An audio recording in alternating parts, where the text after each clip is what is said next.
Pakistan and the United States have a strong, ongoing counter-terrorism cooperation. I am gravely concerned about the situation in Pakistan. Caught in the middle of America's war on terror, Pakistan now stands accused of playing both sides. Many believe its intelligence service, the ISI, has been working with the Afghan Taliban, even while its offshoot, the Pakistani Taliban, massacres innocent civilians at home.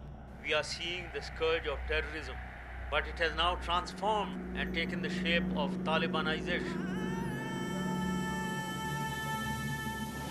The only good Taliban is a dead Taliban.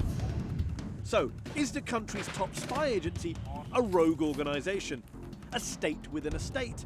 And who really calls the shots on Pakistan's foreign policy? I'm Mehdi Hasan, and I've come here to the Oxford Union to go head-to-head with General Asad Durrani, the former Director General of the ISI. I'll challenge him on the rather cosy relationship between the Taliban and Pakistani intelligence, and ask him whether his country is still playing both sides in the so-called war on terror. Tonight, I'll also be joined by Dr. Farzana Sheikh, Associate Fellow at Chatham House and author of Making Sense of Pakistan, Declan Walsh, Pakistan Bureau Chief for the New York Times, and Shahzadi Beg, a human rights barrister and Pakistan specialist.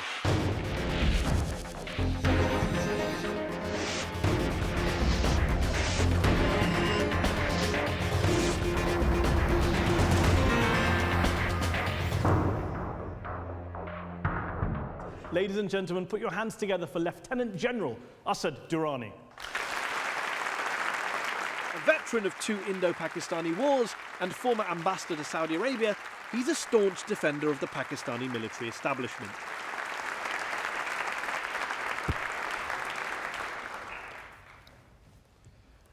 General Durrani, with the benefit of hindsight, if nothing else, do you now regret the role that Pakistan, and in particular, Pakistani military intelligence, the ISI that you were once in charge of, played in giving the world the Taliban? What we did was the requirement at that time. Still today, I won't say that one regretted it. One played the card as it was to be played. Given what we've seen happened in Afghanistan since the fall of the Soviet Union, the Afghan Mujahideen, etc., you look back and say, if I could do it again, I'd do it the same way. You were in charge of a lot of that policy at the time. One would have done it a little better job, certainly. No doubt about that. When you say better job, you would have given us more Taliban or less? No.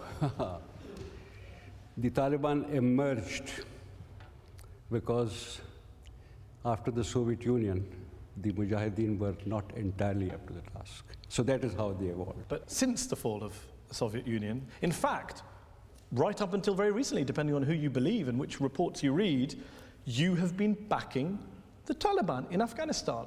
The only reason they've managed to make a comeback is because of support from the Pakistan government, military, ISI. That's pretty outrageous, isn't it? After 2001, after the invasion of Afghanistan, the Taliban made the first move to reconciliate with the Kabul regime, which was rejected. And if they had to rise again to resist foreign occupation, and at 1/3 of the Afghan population is sympathetic to the Taliban. If you're saying that they've got potential support, undeniably they do. Yeah. They represent factions in Afghanistan, undeniably they do. Mm-hmm.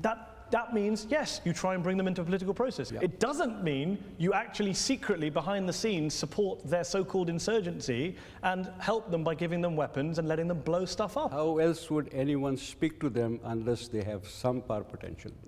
Unless they can show the ability, as I said, so 2002, if you reject them, you are out. So it's old-fashioned. You no longer count. It's old-fashioned, ends justify the means. Is it old-fashioned? Well, modern. Oh, I thought it was very modern. Unless a party is in a position to play a role, no one is going to talk to them. This talking from a position of strength is a big myth. Hold on. Well, you seem to want it both ways. On the one hand, you're saying we had to talk to them because they had so much support, but they can only have so much support when we gave them weapons to blow stuff up. It's a bit of a contradiction. If a ragtag militia of 25,000 insurgents, with the help of a state which is considered to be either failing or faltering or fumbling, like Pakistan, if they can achieve this particular status, then the least that I expect from an audience like this, in a country where, you know, they talk about the spirit of Eton and Harrow, to give the Taliban and their supporters in Pakistan a big applause. Applaud the Taliban. Well, Absolutely, because they have... You talk about resisting foreign occupation. Let's just break that down. Yeah. According to the UN, of the 4,000 people, civilians, who were killed in Afghanistan last year, the Taliban killed 75% of them. Is that what you want us to applaud? How many were killed by the occupation forces? Well, over less the than, last? well, 75% were killed by the Taliban. Maybe a little less, but I'm not contesting the figures. You're an educated man, you're a general, you're a senior person. Your response to me saying that they've killed 3 out of 4 civilians last year cannot be, how much did the other side kill? We are not in the playground, General. 75% of the civilian casualties were caused by the Afghan Taliban. You want us to applaud that? This is the nature of this war. It's futile to say they should have killed a few less, but in this type of warfare, people would die. You're talking in a very kind of sterile way, so let's just break this down. Are you saying that it is justified in this war for the Taliban, as they do, to blow up schools full of kids? Yes or no? I'm not justifying anything. Sounds like you are to me. I'm not justifying anything, I'm just trying to explain. You've said in the past that the US and Pakistan are, quote, at war against each other. Yeah. Is that still your view? Yeah. This was a big illusion on part of, let's say, Pakistan. They deluded themselves in believing that they were allies. Actually, they were not. The allies have the same objective, which we did not have. The allies also agree on a certain approach on which we did not. It's different to say we are at war. You use the phrase that America and Pakistan are at war. Right. The reason I bring this up is it's a funny sort of war in which one side gives the other side billions of dollars in aid, and the other side takes the money, pockets it, and then goes and helps the enemies of the people who gave them that cash. That's a weird sort of war. I think we got much less money than we should have. Okay.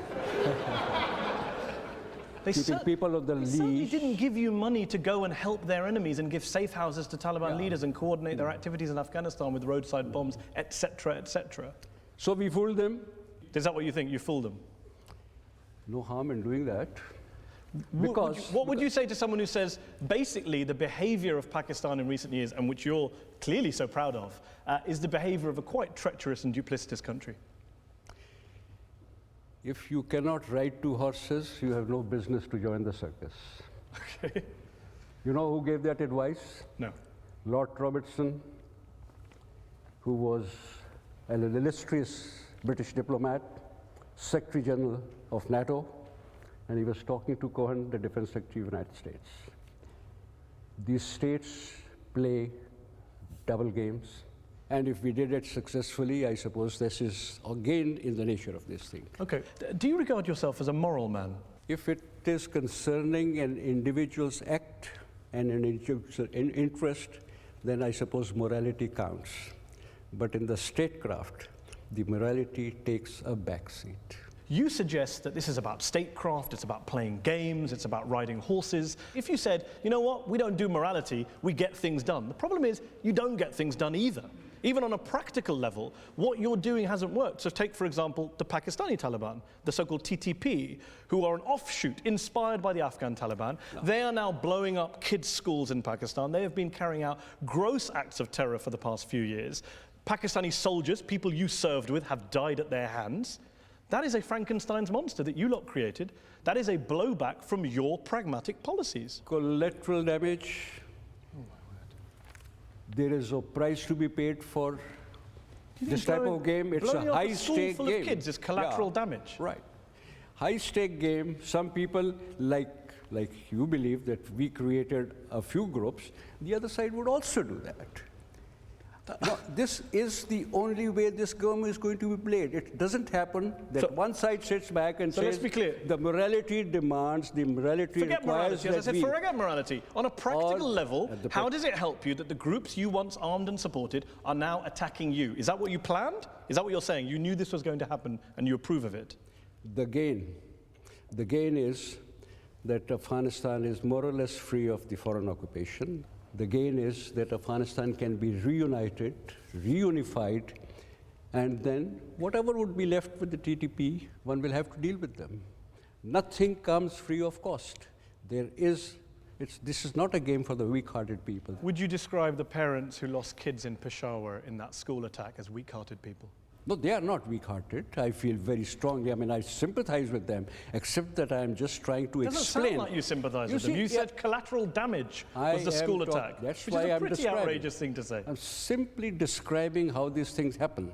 I do not have to justify anything. I do not even try and describe what is good and what is bad. I'm just trying to, for the benefit of everyone here, say how these things get clearly done. You do believe in good and bad because you think freeing Afghanistan of foreign occupation is worth all these deaths. Let's go to our panel who have been waiting patiently to come in here. Farzana Sheikh, you're the Pakistani author of Making Sense of Pakistan, fellow of the Chatham House think tank in London.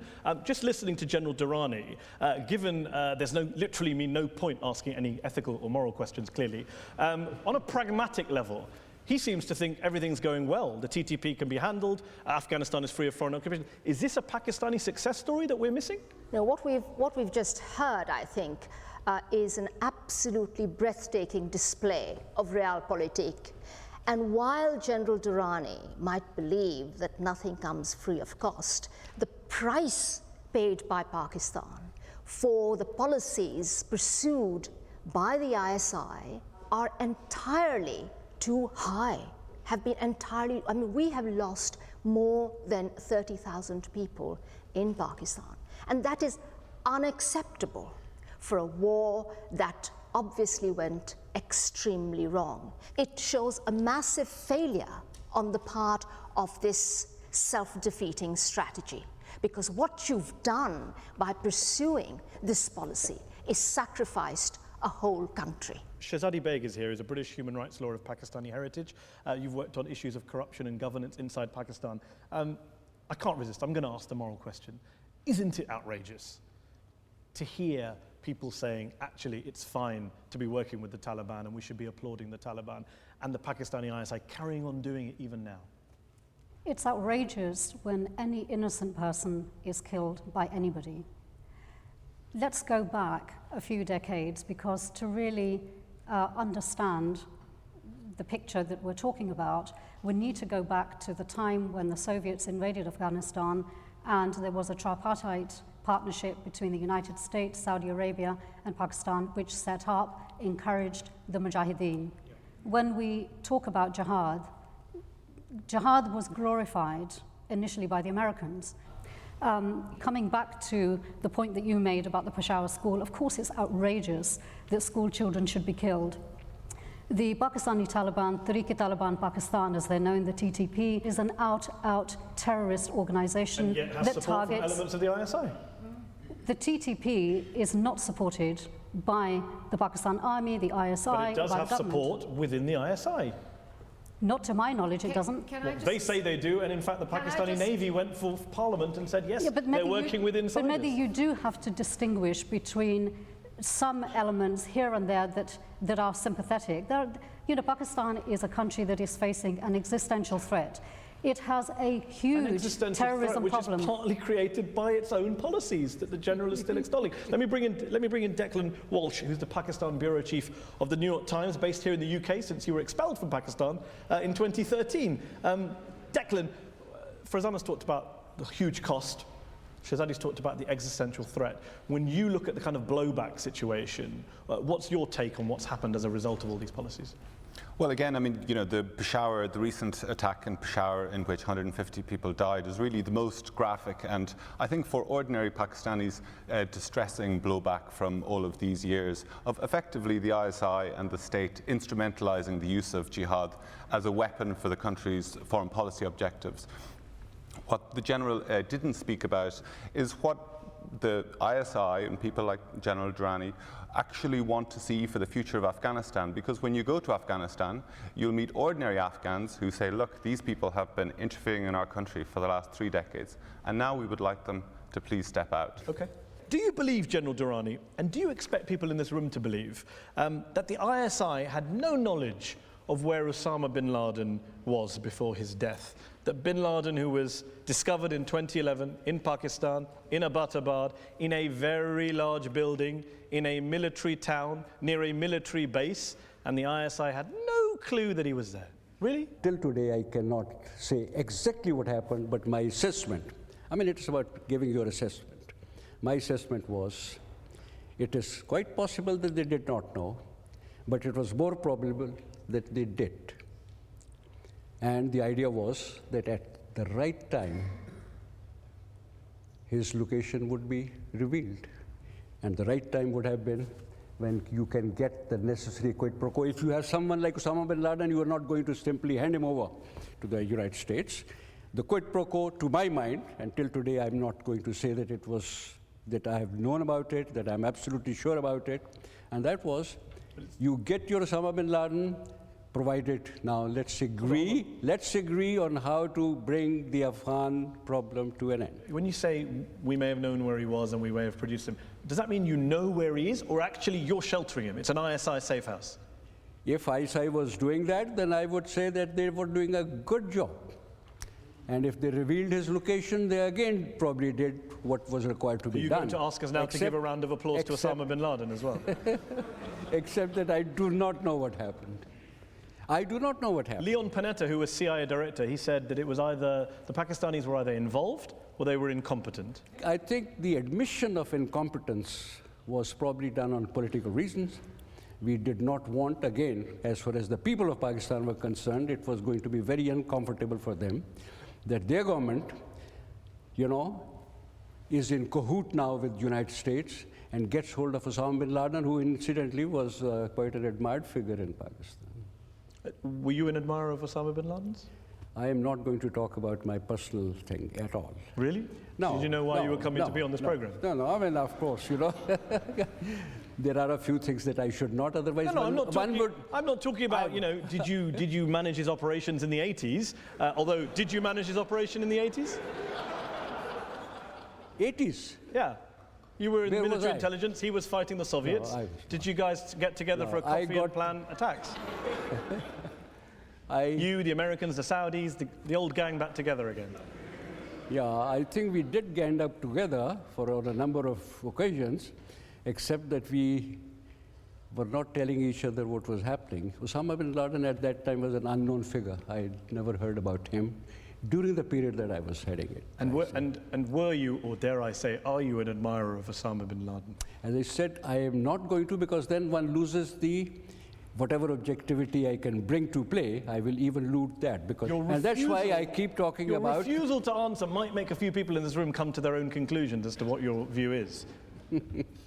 They will in any case come to their own conclusion. Well, I can see that. When you say he was an admired figure in Pakistan, do you mean because of the Soviet war, or do you mean because of 9/11?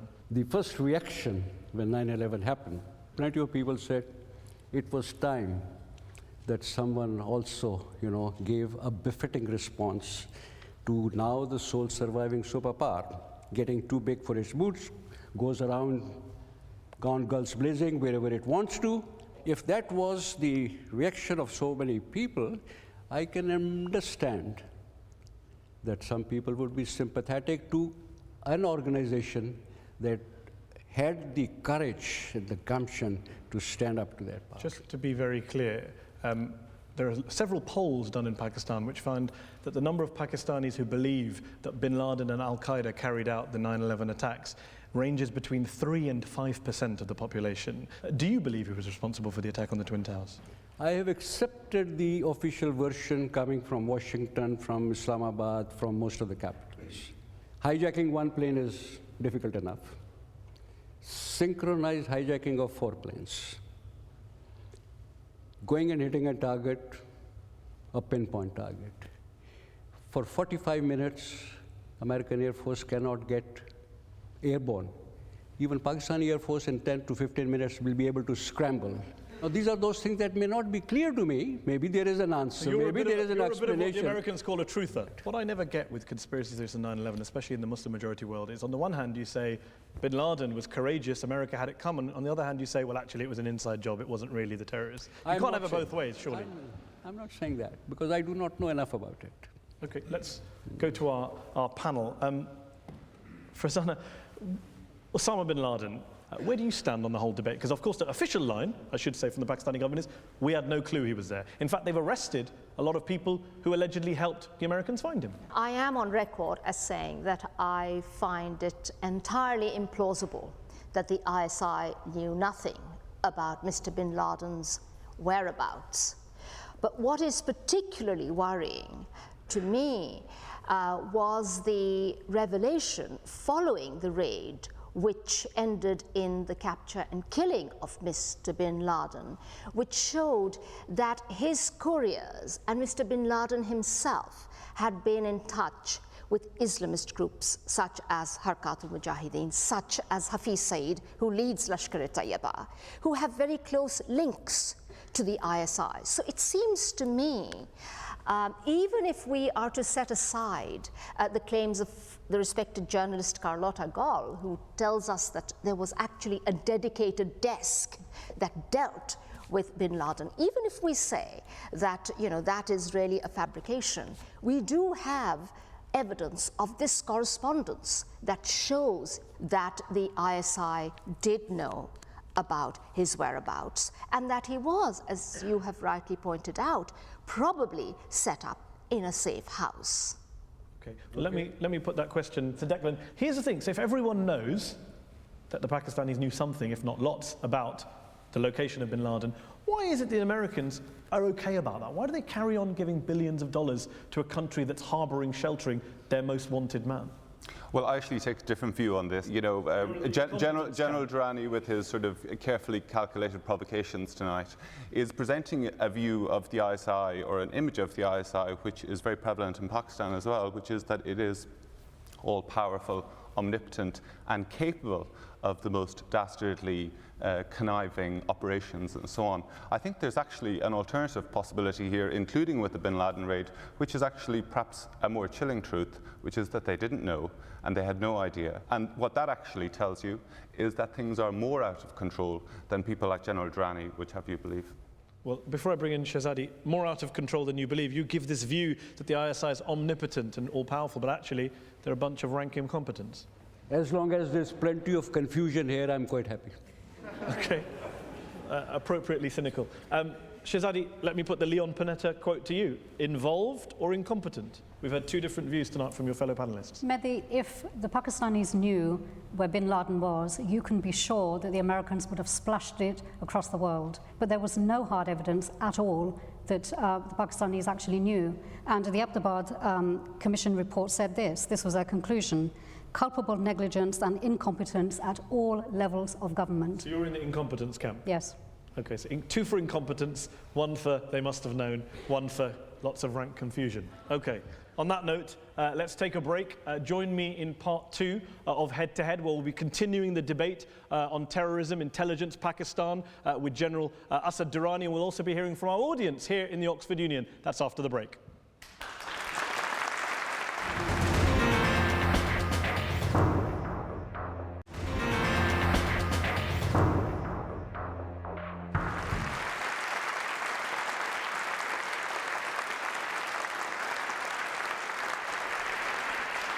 Welcome back to Head on Al Jazeera. We're talking to General Asad Durrani, former Director General of the Pakistani ISI, the Inter-Services Intelligence Agency. We've been talking about the Taliban, Afghanistan, bin Laden. Back in 2005, the CIA produced a report which suggested that Pakistan, with all its corruption, economic dysfunction, rising levels of internal violence, sectarianism, etc., would by 2015 be a failed state.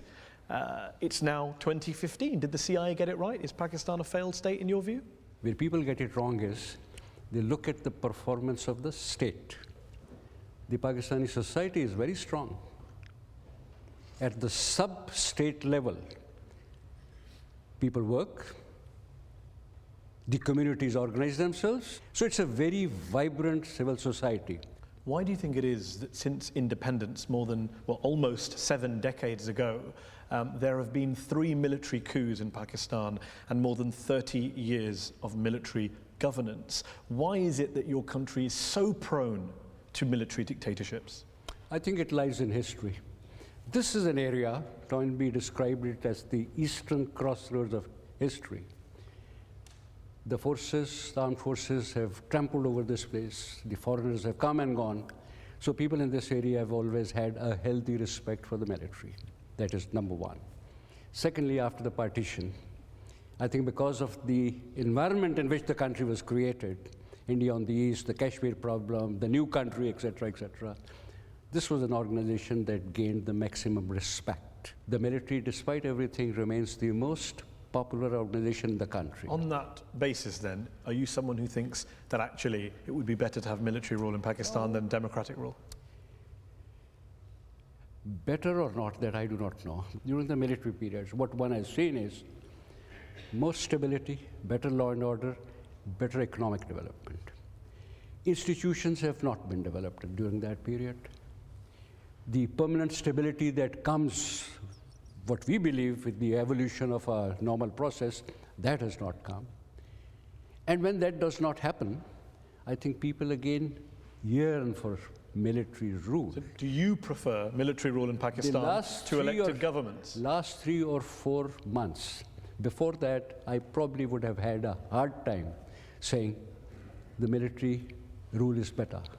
Nowadays, in this very difficult period, when one sees so many civilian institutions abdicating the responsibility. But even when the army is not ruling, you're still calling the shots from behind the scenes. You're not allowing democratic politicians to do... Well, look, take the example of yourself. In 1990, when you were head of the ISI, you were ordered by the army chief to spend millions in helping to defeat Benazir Bhutto's Pakistan People's Party, the PPP. It's fair to say that even when democratic governments are in power in Pakistan, generals like yourself behind the scenes are trying to run the show. Someone quickly read me my rights. I have the right to remain silent because whatever I say will be used in a court of law. Fine, okay. Fair enough. Let's put the court case to one side. In general terms, it is fair to say that ISI chiefs, generals like yourself, still meddle in politics even when there is an elected government in place. And that's outrageous, surely. It does not happen that way. It does not happen that way. Under normal circumstances, even the military likes to keep away from air. You know, as far as the institutional decision of the military is concerned, it's not in favor of military takeover. So the Pakistani military reluctantly involves itself in politics. It doesn't want to. I would say that's actually quite a fair way of describing it. Reluctantly. Reluctant coup makers. They've reluctantly run the show for 30 of Pakistan's 60-something years. Yeah, once you take over, after that you believe that you have a responsibility and you try and like a blanket you can gut stuff. Yeah. One of the areas of life is not just politics and the public arena and the democratic process that the ISI is accused of encroaching on. It's also accused of encroaching on the free press. There have been numerous reports in recent years of Pakistani journalists being beaten, tortured, killed because they were writing stories that the ISI didn't like. When the journalist Salim Shehzad, for example, was found dead in 2011, his friends say that he had received several death threats from the ISI and he was fearing for his life. Human Rights Watch say that the ISI should be investigated on this basis. There are plenty of other examples. What do you say to people who say, look, you have an intelligence agency in a country acting like the mafia, taking out members of the free press who they don't like? ISI is a very benign institution. Really? It works for the welfare of the state. That's not what you were saying in part one. Yeah. You see, quoting some people and then asking me to explain does not seem to be a very good idea. Oh, well, let me try again. I think it is a good idea, so I'm going to try again. Umar Chima, reporter, kidnapped, stripped, beaten in 2010. He told the New York Times, all fingers point to the ISI. The journalist Hamid Mir, shot, almost killed in 2014. His brother went on television and said, the ISI did this. He was warned that they were coming to get him. Are all these journalists just making it up? And we should believe you and your benign friends in the ISI? Yes. Really? You don't believe that? I do not know what has happened. Did you ever order the killing or beating of any journalist when you ran the ISI? I have no personal knowledge of any of this have ever happened. If it may have happened, but when it happens, because of the history, because of the involvement, naturally, though many people will point finger towards the ISI. Okay, well, let's go to our panel of experts who are waiting to come in. Farzana Sheikh, the Pakistani military and the ISI, they only reluctantly get involved in politics. They don't want to be there. They're dragged in by the public who love them. Well, it is no surprise that the ISI to this day is known in Pakistan as a state within a state. And I would like to ask General Durrani, under our constitution, the intelligence services, the head of the intelligence service, the ISI, is accountable to the Prime Minister. But in practice, we know that he works under the orders of the army chief. And every time we have tried, elected governments that is, tried to rein in the ISI, it started in 2008, following the Mumbai attacks, when we instructed the ISI chief to go and cooperate with India, investigate those killings. The ISI stood its ground, wouldn't have it, basically defied an elected government. It's an unaccountable organization, which of course is in breach of our constitution. What do you say to that? No, nothing, except that if it has to be accountable to the type of governments that we've just discussed, then it's going to be a problem. I mean, let me also try and explain. What is true is that the ISI head is responsible to a number of people, the president, the prime minister, and the various service chiefs. But yes, effectively, I think the most effective or most competent boss remains the military chief. That's the reality on ground. Let's bring in Shahzadi Beg. Surely you would accept that wherever you stand on this particular debate, the Pakistani military, in particular the ISI, wields far too much power in modern Pakistan. Surely you would accept that point? I think that Pakistan gets a hugely unfair press. Mehdi, do you know of any intelligence agency in the world which doesn't double deal, which doesn't tell lies? It goes with the territory. And those of you who doubt that, go and read a history of the CIA. So far as the army is concerned, you have democracy in Pakistan, which in my respectful view ends at the ballot box. You have civilian governments, including the present government, which abdicates its responsibility in the most enormous way. Is it any surprise then that the army, including the ISI, feels that they have to step in? So let me give you an example of that very quickly, which is that in Karachi today would collapse if it wasn't for the army and for the Rangers. Let me just bring in Declan Morsh. You've reported from Pakistan extensively over the years. As an outsider, someone who visits their reports from there, when people say it's a failing state, a dysfunctional state, a failed state, what do you say to them? I don't think it's a particularly useful way of looking at it right now, but I think coming to this issue of the army and the civilians in power, I mean, really this is at the center of everything that's been going on in Pakistan for the last 70 years, this tussle between the civilians and the military. And the fact that it is still unresolved after so many coups, with the continued prominence of people like General Durrani, tells you how the most fundamental things about how Pakistan should be run as a country are still not decided among Pakistanis themselves. And that, I think, is at the center of many of the much of the turbulence we see in the country. And Declan, I've got to ask you this question. I mentioned in the first half that you were expelled from Pakistan in 2013. You're the New York Times bureau chief. Before that, you wrote for The Guardian out of Pakistan. What did you write that so upset the ISI that they kicked you out? We still don't know. In the expulsion letter, when the gentleman came to my gate at midnight one night, the letter simply said that I had to leave the country on account of what were called my undesirable activities. What were those undesirable activities? We've asked the military and the civilian authorities many times for elaboration on that point, but alas, received none. Let's go to the audience for a question. Gentleman here in the second row, yes? You were ISI head in 90 to 92. And you were leading the war in Afghanistan, and you were implementing the strategy, Kabul must be burned. You burned it. My mother lost a 16-year-old son. Since 1992 till today, her tears has dried up. And millions, 2.5 million were killed. And still Afghanistan is suffering. When it comes to personal issues, are you ready to condemn your actions and apologize? Make an apology to my mother and to people like me and millions of Afghans who you have killed. Okay, you made your point very strongly, sir. Let the general respond now. Make an apology, stand trial, or to be dragged to a court. Thank you. Look, I'm very sorry for any personal losses that people have suffered. That policy got the Soviet occupation vacated. As far as the destruction of Kabul is concerned, that took place after the Soviet withdrawal because of a particular civil war that took place, the power struggle that took place between the PDPA and subsequently the Mujahideen. Gentleman here in the yellow jacket. Do you want to wait for the microphone to come to you?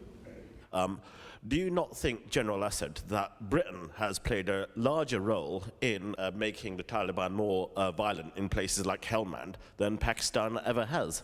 The only good thing that I can think that the British did, they did not come down too heavily on narcotics.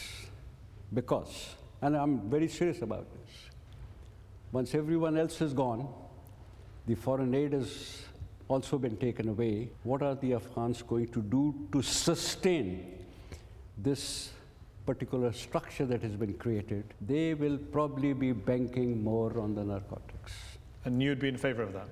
I'm not trying to say that it's a good thing or bad thing, but 2 to 3 million Afghans nowadays live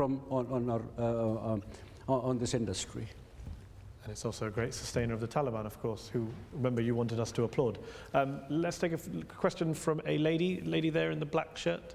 Back in the 90s, you thought that you wouldn't change a thing the way the ISI handled the Taliban. How do you think you would do things differently now when the US forces and NATO forces retreat from Afghanistan? And how do you think that will affect Pakistan's future? I think Pakistan has been trying to position itself for the last few years as to what would happen. Last 4 or 5 years, I see Pakistan trying to mend its fences with Iran. With Russia, I suppose we've made a breakthrough. The region together, trying to persuade, coax, bribe, somehow or other push the Afghan factions to find that consensus that I've been talking about. Okay, let's take a question from the back. Gentleman there. After the Peshawar incident, you've had the setup of the military courts in Pakistan. As a counter-terrorism strategy, do you think that will be successful in addressing the menace that we have of extremism in Pakistan today? I'm not sure if it's what I mean. People have heaved a sigh of relief that the military will hang them. And sometimes I do ask myself this question. If there are people who are actually prepared to give blow themselves up, how is the hanging going to deter them from doing it? So that is where we are. Shahzadi, very, very briefly, yes. I'm not in favour of military courts. The fact is that the justice system in Pakistan today is on trial. In 2 years' time, when military courts come to an end, there isn't going to be a magic fix. Okay. Gentleman here, yes, in the glasses and the sweater. Do you want to wait for the microphone to come to you? During the first half of the program, you stated that in matters of statecraft, morality needs to take the back seat. Do you believe that your peers, in terms of other heads of intelligence services, also share that view in other countries? Yes, I do. Do you, just to follow up on that, just to make Shahzadi's point, do you believe that other intelligence agencies behave in exactly the same way as the ISI? Oh, worse, I suppose. The so-called rogue operations that take place can go and blow up, certain places because to stage a false flag operations. Have you ever heard about them? How is that worse than what the ISI does? Yeah, I mean, they may be bigger in magnitudes, the stakes may be much less. Phone calls were intercepted by US Afghan intelligence or the ISI planning an attack on the Indian embassy in Kabul. Oh, no, that's not true. That's not true. If the phone calls were intercepted, then I suppose the people in the ISI were not doing a very good job. Is there a line that the ISI shouldn't cross, for you, in your view? Or is the ISI able to do whatever it wants? No, the ISI would do anything possible, anything that it can do to carry out that assessment. So there's no limits, there's no laws, there's no restraints? None, except for the mission that it has. And if that applies to every intelligence agency in the world, it is. It's a bit of a crazy planet you all want us to live on, where everyone just gets to kill each other. That's what they would do, especially those intelligence agencies which are faced with a situation like us. Well, the CIA... Worse, abhorrent Guantanamo torture. Bay. The CIA carried out abhorrent torture, but at least American politicians published a report on it. Have we had an equivalent report on the ISI? Has the Pakistani parliament ever produced a report on the ISI's wrongdoings in the way that the US Senate did the other day? Because there were no wrongdoings, so that's why they were. Okay. Lady there in the red shirt, and then this gentleman here has been waiting a while. I remember people writing about the results of supporting Taliban. That was a time when army would deny that, there's not going to be a blowback. My question to you is that now that there has been a blowback, what about all those militants that we continue to keep, like Hafiz Saeed? The blowbacks were inevitable. Blowbacks happen. How do you take care? How do you manage the blowback? No, that's actually the test. As far as Hafiz Saeed is concerned, I don't think there has been enough debate on Hafiz Saeed, his role, his present status, court acquittals, and so on and so forth. Okay, let's go back to the audience. I said this gentleman here. General Durrani, you're in Britain. We're all British in here. Our government pays millions and millions of pounds to Pakistan, and I saw in the army saying that they are our partners in killing the terrorists. You're sat here promoting and supporting all elements that kill British soldiers, which are British citizens. Are you sat in Oxford promoting, glorifying terrorism? And are you the terrorist that we should be looking for?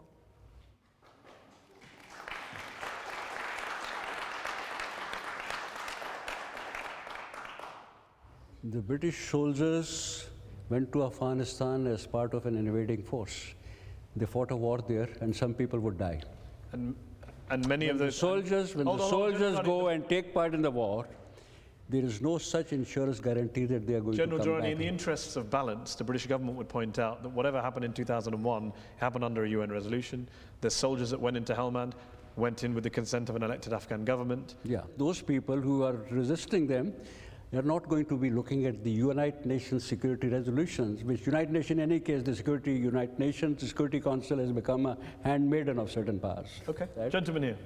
General Durrani, it is appalling to see that your pragmatism is based on envy, jealousy, and paranoia instead of justice and morality. How would you answer those who argue that the jihadist group created by ISI in policy to bleed India by giving 1,000 cuts has been a disaster in the whole region? Now the ISI has reached a point when there is no return.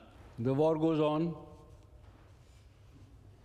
certain battles take place, certain developments will come in a particular situation. Have you heard of the things Japanese like soldier who was found in a jungle thinking the war was still going on and everyone else had moved on?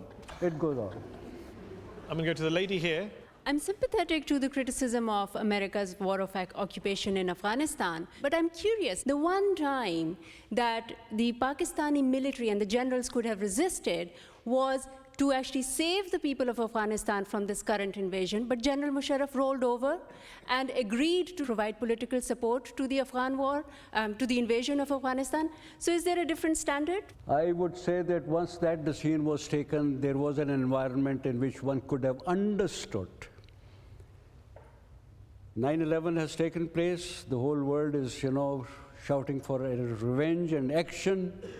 And at that time, General Musharraf says, we will cooperate. Over a period of time, to his credit, I think he also started understanding that this type of an alliance is not going to do any good to Afghanistan or to Pakistan. That is what he realized. And that is the time when the parting of the ways took place, till the period of 2011 when I said, well, both the countries were now at war with each other.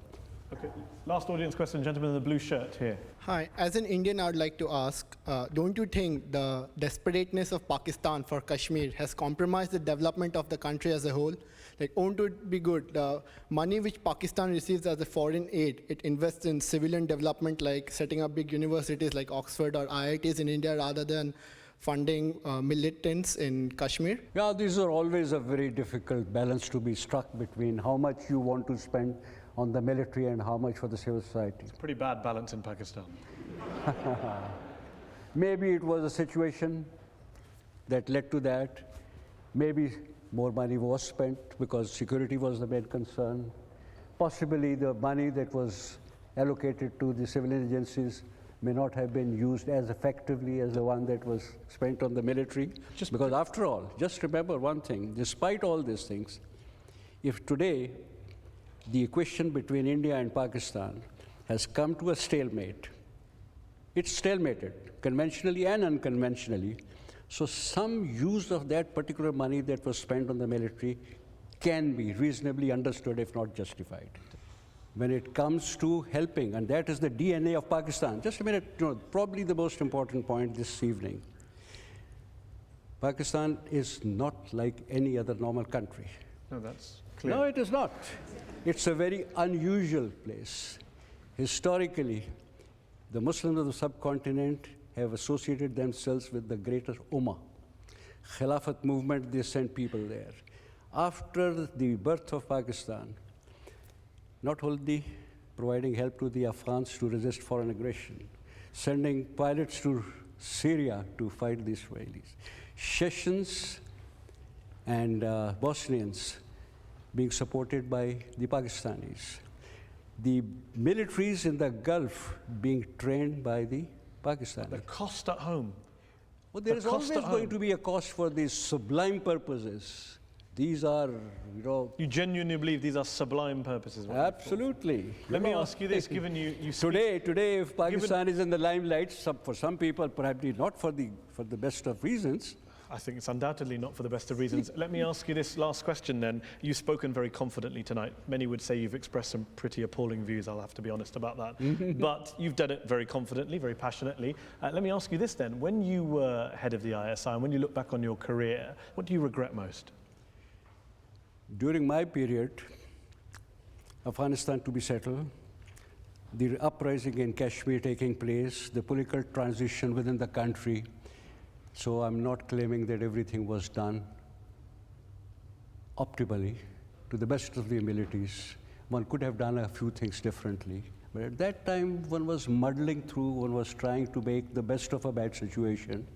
And God knows one has made more than one shares mistakes. Now that is true, that has happened. However, at least one saw ISI's assessment of the Iraq situation, 1991, was better than the CIA's. So those were a couple of things that were not too bad. At the same time, one must have fallen short on certain other counts. General Durrani, thank you for joining us here on Head to Head in the Oxford Union. Thank you very much to our panel as well for joining us. Thanks to our audience here in the Oxford Union, and thanks to you all for watching at home. Good night.